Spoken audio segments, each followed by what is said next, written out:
à la recherche du bilan stratégique organisationnel de François Hollande. Romain Pigenel, bonjour. Bonjour, merci pour l'invitation. Mais c'est un plaisir de vous recevoir, vraiment. Romain Pigenel, vous avez été directeur adjoint du service d'information du gouvernement. Absolument, en charge du numérique. En charge du numérique. Vous avez été conseiller de François Hollande. Absolument, voilà. Je ne peux rien vous cacher. Et donc on a un bilan qui est introuvable aujourd'hui. Oui. C'est étonnant quand même. Et c'est intéressant. Et c'est intéressant. Aidez-nous à comprendre un peu. C'est le point de départ un peu de ma réflexion. Pour la resituer, moi, d'où je parle, donc en tant que praticien de la communication, un peu manager de la communication pendant ces 5 années, j'ai été également en charge au début du quinquennat de la cellule de communication digitale à l'Élysée. Ce n'est pas une réflexion de chercheur en sciences de gestion, c'est une réflexion de praticien. Et pourquoi se poser cette question finalement? Parce qu'on pourrait se dire ces 5 années sont maintenant derrière nous, ont été remplacées par ce qu'on appelle le nouveau monde. Donc on pourrait se dire finalement pourquoi s'interroger? Pour 2 raisons. D'une part, je trouve moi que c'est effectivement quelque chose d'étonnant et de surprenant que ces 5 années étaient si vite oubliées et que finalement le bilan soit si compliqué à la fois à établir et à trouver. Et quand on regarde un peu l'offre même journalistique sur la question, on voit que dès la fin du quinquennat, c'était compliqué pour les journalistes d'arriver à établir ce bilan, de dire ce qui était bon, pas bon, etc. Et puis cette période-là, pour autant, même si elle est vite passée évidemment un peu à l'arrière-plan, elle a quand même produit 2 effets majeurs, qui sont d'abord un effet interne au camp politique qui était en place à ce moment-là, qui est aujourd'hui, on le voit, dans un état de désorganisation, un peu de doute, qui est quand même assez manifeste du point de vue historique. Et puis aussi parce que cette période, elle a eu comme principal effet politique à la fois de produire, je dirais, le président actuel en tant qu'homme, et puis également de produire les conditions qui lui ont permis d'arriver au pouvoir. Donc, pour cette raison, je pense que c'est important, à la fois, je dirais, pour les historiens, les gens des sciences humaines, et également, évidemment, pour les personnes qui sont plus militants politiques ou responsables à gauche, de se repencher sur ces 5 ans et d'essayer de faire ce travail qui finalement n'a pas été fait. Parce qu'on a eu 2 périodes successives. Il y a eu les 5 années au pouvoir où le bilan a été extrêmement discuté, mais de manière extrêmement antagonique, entre à la fois les pour et les contre, au sein même d'ailleurs du camp de pouvoir. On ne va pas rappeler le Hollande bashing, mais voilà, ça se concrétisait aussi. Là-dessus, je ne suis pas ici pour en faire l'avocat. On se doute bien que je serai plutôt en défense, évidemment, mais ce n'est pas l'objet. Donc il y a eu déjà cette période extrêmement disputée. Et puis aujourd'hui, on voit bien, y compris au sein de la famille politique concernée, qu'on est passé à l'extrême inverse, qui est de dire finalement, mettons ça sous le tapis, passons à la suite, on s'est assez disputé. Alors moi, je pense, ça doit être mes antécédents un peu d'intérêt pour la psychanalyse, entre autres, qu'on ne peut pas passer par-dessus ce genre de déni et qu'il faut à un moment se repencher sur ces années-là, encore une fois, non pas pour réouvrir des querelles ou dire c'est la faute aux uns, c'est la faute aux autres, mais pour comprendre ce qui s'est passé politiquement et ce qui a amené à la situation qui est aujourd'hui celle du pays, qui est peut-être d'ailleurs meilleure, on peut en discuter.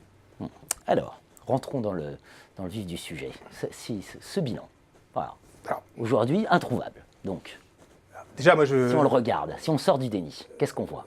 Déjà, puisqu'on est ici pour parler de sciences de gestion et de management, et que moi-même, mes fonctions étaient effectivement plus proches de la communication, de la stratégie, de l'organisation de la communication, je ne serais pas ici. Vous avez dû avoir des moments difficiles quand même. Il y a eu des moments difficiles et surtout des moments parfois d'impuissance, où on est un peu dans la position du prophète des armées, où on voit arriver les soucis, on les prophétise, on avertit les principaux concernés, et puis après, on voit un peu que le train déroulait. Mais c'est intéressant, avec le recul, d'y réfléchir. Et moi, j'avais pris soin pendant toute cette période de tenir des notes, un journal de notes quotidien, un peu sur le mode mémorial, alors avec beaucoup évidemment de modestie, mais qui aujourd'hui fait un matériau que je réutiliserai d'une manière ou d'une autre. Et c'est intéressant de s'y replonger et de voir comment finalement il y avait toujours un côté, la répétition des mêmes erreurs, et des mêmes erreurs notamment organisationnelles.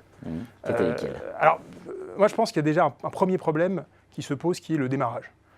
On le sait, sans enfiler les banalités, que dans toute aventure, qu'elle soit politique, entrepreneuriale, humaine, les premiers instants, les conditions de l'arrivée au pouvoir, on dirait l'autre, vont ensuite déterminer finalement ce qui va se passer pendant les 5 premières années. Et on a, de mon point de vue, et ça même en interne, on s'en est rendu compte assez vite, certains d'entre nous, un début qui est extrêmement problématique, parce qu'il va il va poser des conditions qui ensuite vont ne faire que se perpétuer pendant les 5 années.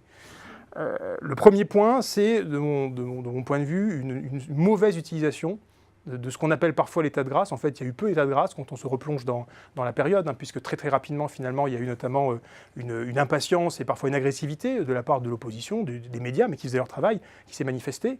Et il y a quelques mois qui passent, pendant, je dirais, la phase de mai, quasiment à la rentrée, où il ne se passe justement quasiment rien. Ouais. Donc on a un temps qui est peu utilisé, très très peu utilisé, et ceci étant lié, à mon avis, à une erreur d'analyse qui était peut-être la nôtre à l'époque, qui était de ne pas comprendre sur quel ressort on était arrivé justement au pouvoir.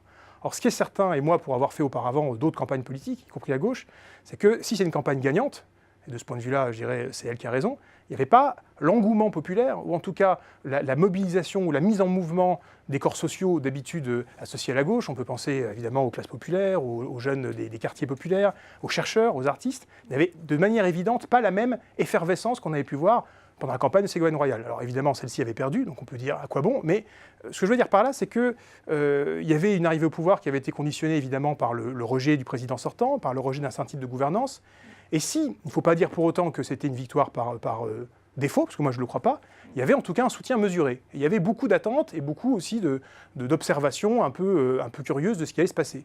Et comme finalement, cette observation, cette attente n'a pas été remplie par des résultats concrets assez vite, il y a eu très rapidement une déception et une série de fautes qui enclenchent ce que j'appelle le syndrome du piranha, c'est-à-dire que dès que vous avez montré que vous saignez, on vous attaque.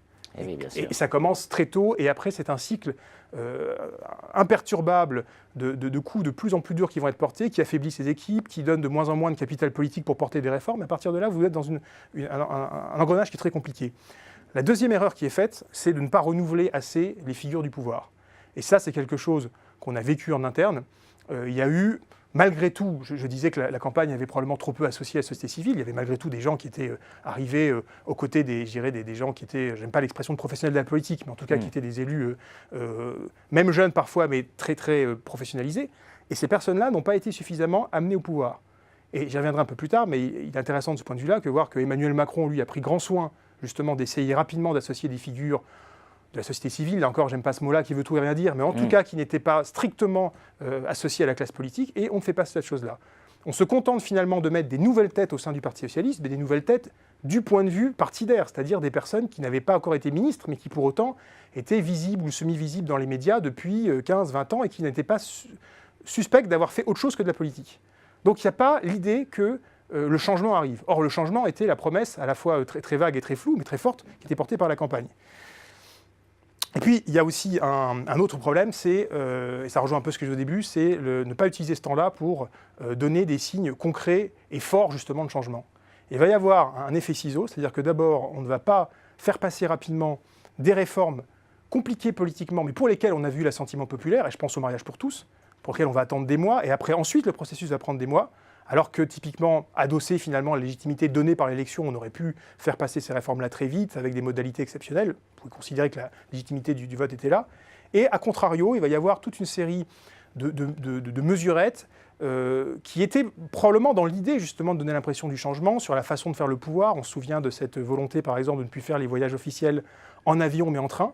Ça a vite été oublié, mais qu'est-ce qui se passe quand ce genre d'annonce est faite ? Ça va retenir pendant des jours, parfois des semaines, l'attention médiatique, en donnant le sentiment finalement qu'il y a des petites têtes d'épingle qui sont changées, mais qu'on ne s'attaque pas au vrai problème. Et quand vous mettez tous ces effets ensemble, vous mettez en place une espèce de système qui évidemment ne va pas expliquer les problèmes connus ensuite pendant l'ensemble des 5 ans. D'autres effets vont s'ajouter à ça, mais qui construisent une situation affaiblie et qui après vous force, et ça on l'a vraiment je crois vécu de l'intérieur, à toujours courir après l'actualité, courir après les attaques et à prendre les coups plutôt qu'être là à l'offensive. Absolument, absolument passionnant. On a évoqué le fait que le bilan est invisible. Voilà. On est dans aujourd'hui, on a le sentiment d'être dans une suractivité, voilà, d'un président omniprésent qui, des ordonnances, enfin voilà, est contesté. Pendant ce quinquennat, vous, en tant que directeur adjoint du service d'information du gouvernement, vous allez entreprendre des choses. Vous allez entreprendre d'essayer de porter la culture, de renouer avec la culture populaire. Je pense à Game of Thrones, par exemple.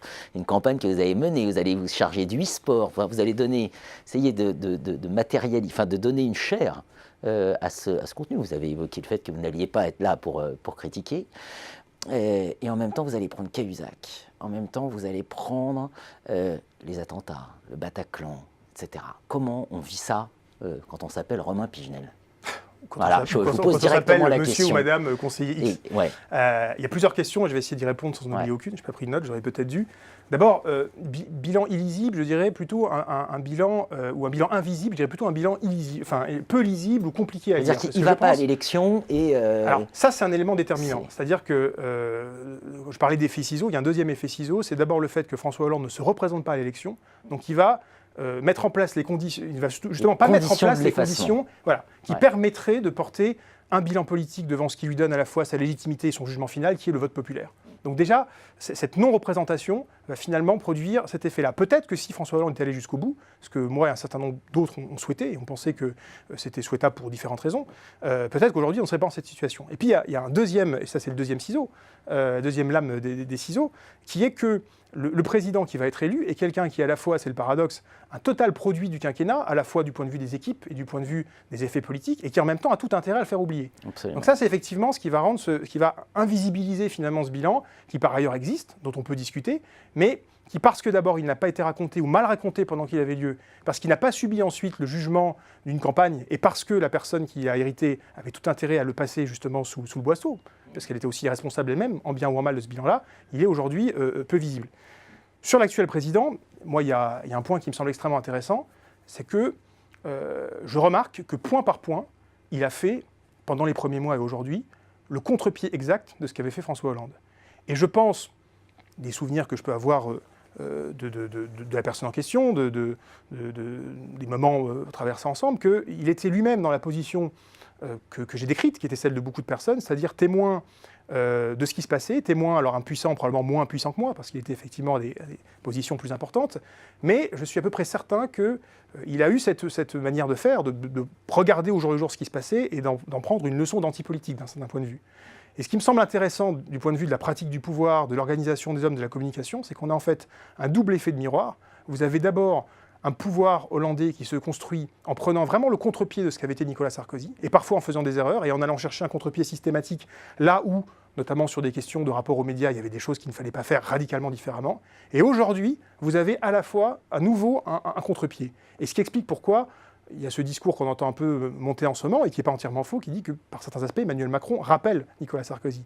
Moi, il est assez évident, notamment pour l'avoir vécu de l'intérieur, parce que c'était une volonté qui était parfois explicite, qu'il y a eu une inversion du sarkozysme et qui aujourd'hui a été suivie par une inversion du hollandisme. D'où cette impression finalement de revenir à des formes de rapport aux médias, des formes de pouvoir parfois un peu rudes, qu'on avait déjà auparavant vues dans un autre contexte politique. Est-ce que finalement, paradoxalement, François Hollande n'aurait pas réussi à être exemplaire, exemplaire au sens à s'imposer comme une figure de l'action collective Vous avez dit tout à l'heure, on a pris des coups sans arrêt. Enfin voilà, est-ce que c'est pas ça l'échec moi, je pense que c'est un homme qui était peut-être en avance finalement sur son temps, ou en retard, on peut en discuter, et qui accordait une confiance sincère et peut-être excessive à la force de la discussion collective et du compromis.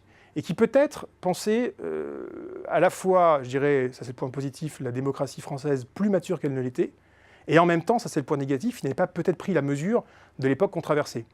Pour moi, la situation en 2012, elle est guère différente de 2017. Et je pense que déjà, finalement, il y avait une espèce d'impatience générale qui attendait une forme de pouvoir peut-être un peu césariste, alors pas avec les excès qu'on a vus auparavant, mais qui ferait bouclier par rapport à la mondialisation, qui donnerait le sentiment, c'est métaphore qui va ce qu'il valent, mais qui a un capitaine à la proue du navire, etc. Et moi, j'ai toujours pensé, c'est un débat que j'ai pu avoir avec certains, que ce qui avait été rejeté de la part de Nicolas Sarkozy, c'était pas tant la volonté d'être efficace, volontariste, c'était une forme parfois de grossièreté, il faut le dire, et puis aussi le fait de faire du volontarisme, mais sans effet. Et je pense que c'est un des problèmes dans la conception de la présidence normale, puisque une des quelques aspects du pouvoir qui était théorisé par François Hollande, c'était la présidence normale. Et je crois que là-dessus, il y a eu une mauvaise compréhension par rapport à ce qu'attendaient les gens. Et en tout état de cause, après, est-ce que c'est bien ou mal ? Moi, je n'ai pas forcément d'avis là-dessus, mais je ne pense pas que la démocratie en France, ou le moment historique qu'on traversait, était prêt à avoir une pratique telle que l'entendait François Hollande, c'est-à-dire extrêmement concertée, extrêmement, comment dirais-je, d'une démocratie plus poussée. Avec un deuxième paradoxe, qui est que, et ça repose aussi sur les convictions honorables de l'homme François Hollande, je pense qu'il faisait plus confiance à une démocratie de corps intermédiaire qu'à une démocratie un peu plus directe. Et moi, il y a un fait qui m'a là-dessus beaucoup frappé dès le début, c'était qu'un des premiers actes de François Hollande a été de remettre en jambes, si j'ose dire, le CESE, donc le Conseil économique et social, contre lequel je n'ai absolument rien, ni pour d'ailleurs, et ça traduisait, puisque certains de ses premiers grands discours ont été faits au CESE, son président a été remis en jambes sur beaucoup de sujets, et c'était intéressant. Et moi, j'en parlais avec mon équipe à l'époque, c'était une équipe de gens jeunes qui avaient fait la campagne, qui ne comprenaient pas cet état de fait. Ils disaient, mais pourquoi est-ce qu'il ne va pas consulter directement les gens par voie référendaire ou par voie électronique, puisque, on en parlait, j'avais aussi en charge des problématiques de communication numérique, et c'est des choses qui sont possibles, parce que je pense qu'il y avait là une volonté réelle, peut-être une forme de méfiance par rapport au contact direct avec la population, en dehors des élections, et une volonté de remettre en place une démocratie de corps intermédiaire. Or, probablement que ce n'était, alors je ne sais pas si c'est parfois le bon moment, mais c'était probablement pas le bon moment à cet épisode-là, je dirais, de l'histoire du pays. Un bilan qui reste à faire, que nous venons d'entamer et que nous poursuivrons peut-être. En tout cas, on invite à se saisir de cette question parce qu'effectivement, le déni n'est jamais la bonne solution. Absolument. Merci Romain Pigenel. Merci.